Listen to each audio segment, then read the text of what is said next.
I thank my colleague from Colorado and my brother on the Energy and Commerce Committee. And they say that imitation is the sincerest form of flattery. I've got the same chart that you have. And I want to focus my discussion tonight on national security. And I want to make sure that the American public understands the truth. I mean, there's been many misstatements from the administration about the safety, national security implications, the jobs, the Keystone XL pipeline.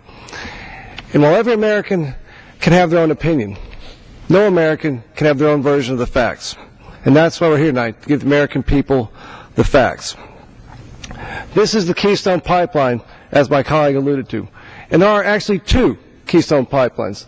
The first one, the little orange line here, that's the Keystone pipeline, the plain Keystone pipeline. Actually, oil is flowing through that pipeline right now to Steel City, Kansas-Nebraska border, into St. Louis, and into Patoka, Illinois. That is happening right now as we speak today. The thing that's been controversial is the dotted line, the Keystone XL pipeline, which follows a similar path, ends up in the Gulf states, in my home area of Houston, Texas, the Port of Houston, and the Port of Beaumont, and the Port of Port Arthur. The real problem, following my colleague's lead, I want to point out 3 points. Little slivers right there. No one knows what it is. It's just an imaginary line. Those two crossing points, those pipelines cross from Canada into the United States, that's the only reason why the State Department is involved in this process. Some imaginary line between our two countries, and State Department has the approval authority. Again, I talked about the 2 ports down there in the Gulf Coast in Texas. Those refineries on those ports are the safest, most advanced, most efficient refineries in the entire world. That oil will be processed quickly, efficiently, in an environmentally friendly manner. We've just got to get it there. This part right here, the state of Nebraska, is the problem. And I'll go into that a little bit further.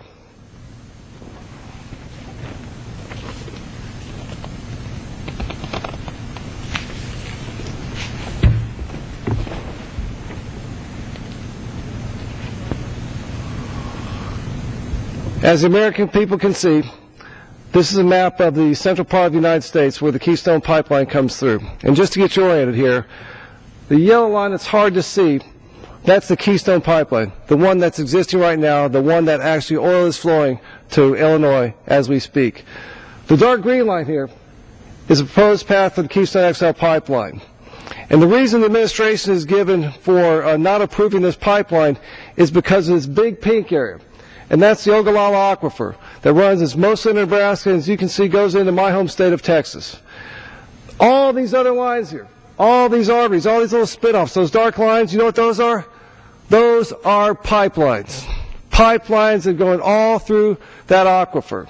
The Keystone XL pipeline is designed to be the safest pipeline in the entire world, much safer than all these other pipelines who may have been there for 50 years. The Keystone XL pipeline is going to be put in deeper, so it doesn't have the risk of some of the things. Most pipelines the integrity gets compromised because somebody on the surface drills into it. They're putting the pipeline down deeper to avoid that. It's got all these modern systems that monitor the pipeline status at a fixed interval, so if there's some sort of problem on it, it will shut down almost automatically and prevent further spills into the Nebraska aquifer. Again, not a problem. Again, all these pipelines are there. Keystone is the safest one, and yet the administration didn't approve it. And we all know the numbers. 20,000 shovel-ready jobs right now. 830,000 barrels of oil flowing a day down to the port in the southeast Texas ports. Energy security, national security. Now I'm going to turn and focus a little bit on national security. As the American people know, the Middle East is as unstable as it's been in most of our lifetimes. Egypt, Libya, Tunisia all have new governments. Syria is on the verge of collapse. Yemen as well. And on top of all that, we have Iran. Iran that is actively pursuing a nuclear weapon.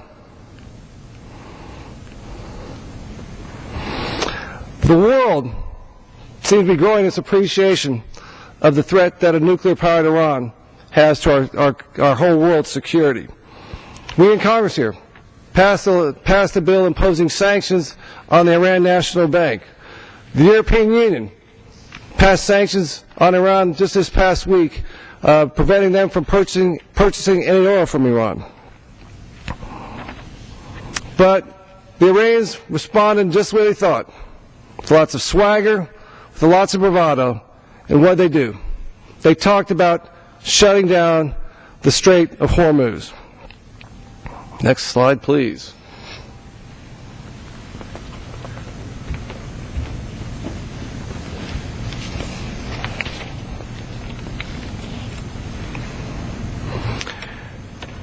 The Iranians shutting down this waterway, this choke point, is a very real threat to our world's economic stability and growth. And I may be the only member of Congress that's flown missions as a pilot of the United States Navy, a naval aviator, through the Strait of Hormuz. It's narrow. It's about 25 miles at its narrowest point. In my hometown, that's basically the distance between Houston and Galveston. It's shallow, 200 feet. A football field is longer than the Strait of Hormuz is deep. As you can see, the sea lanes where the tankers all cruise through are very close to Iran. They're not out in the middle of the strait. This little island over here, Abu Musa, is an Iranian island.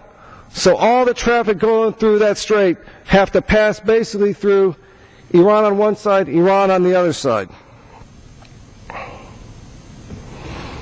I'm not worried about my Navy having access through those straits. They can handle any situation the Iranians throw up. What I fear and I'm concerned about is all the tanker traffic that is currently going through those straits. 30% of the world's oil goes through those straits to Europe, to our country, to Asia. If those straits are shut down for any given period of time, our world will go into an economic collapse. We've seen this in the past. When I was a young man, started driving, late 70s, 16 years old. One duty I had, and it was this country again, that was the problem. The Shah of Iran fell. The mullahs who are in power right now took over, and OPEC, we supported the Shah, and all the Arab nations involved in OPEC put an embargo on the United States. Overnight, we lost all this oil flowing through the strait. What happened? My colleague from Colorado talked about gas prices going up. They doubled in about a week's period. I mean, I remember, because my job as a new guy with a license, and I loved doing it because I was driving, man, was to get in the car, go down. It depended on what your license plate, the last digit. It was odd or even day. You could go get in the gas line. Some days it was 30 minutes, some days an hour and a half. But my job was to go in that line, sit there and wait until I got up there and could pump gas in the car. Again, gas prices went from 25 cents a gallon, which we can't imagine today, to 50 cents overnight. If those straits were to shut down tomorrow, with gas prices going up as they are right now, approaching $4 all the way across the country, we could see almost $10 a gallon overnight. $10 a gallon. So we can't diminish this threat that the straits will shut down. How do we fix this? How do we address it? It's simple. How we develop energy sources right here in North America. And again, the administration, the State Department, has proven in the past that they will approve a pipeline based on the considerations I talked about. Let me give you an example of that.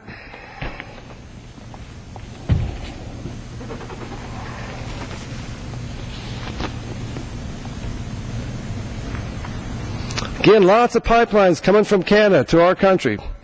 Just to get the listeners oriented again, the blue line, the dark blue line here, that's the Keystone XL pipeline. Well, actually, the dotted line is the Keystone XL coming down here. The blue line is the Keystone pipeline. The pipeline I want to talk about is the Alberta Clipper pipeline. And the Alberta Clipper pipeline is the yellow one coming here, right here, to the point there in, I believe that is Lake Lake Superior maybe, but right there in the northern part of Minnesota, and right there. And listen to what the administration, when that was approved a couple of years ago, here's what the State Department said. This is their record of decision and national interest determination.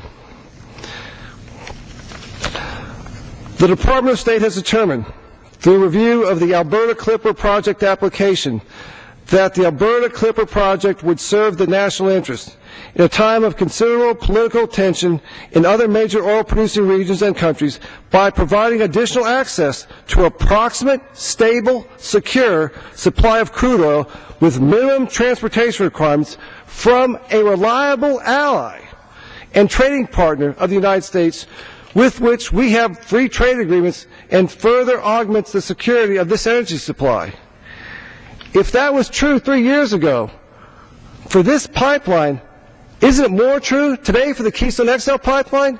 Why doesn't the President approve the pipeline immediately and give our country energy security and more national security? I mean, I don't know why I know why the President did it. It's very clear. I mean, when it first started coming out, all the winds from the administration were saying, well, we can't make a decision until sometime in 2013.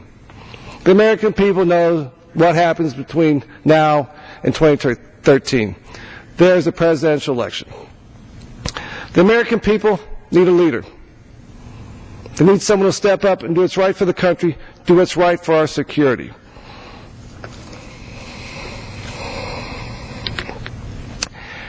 I'd like to close by using a quote from the father of the United States Navy, my Navy, Admiral John Paul Jones. He was in a battle with the British ship, Superior, more speed, more guns. His ship was getting blown up pretty good. The British captain got one of those little megaphones and yelled over at Admiral John Paul Jones and said, "Sir, will you surrender?" And Admiral John Paul Jones said those immortal words that every sailor knows.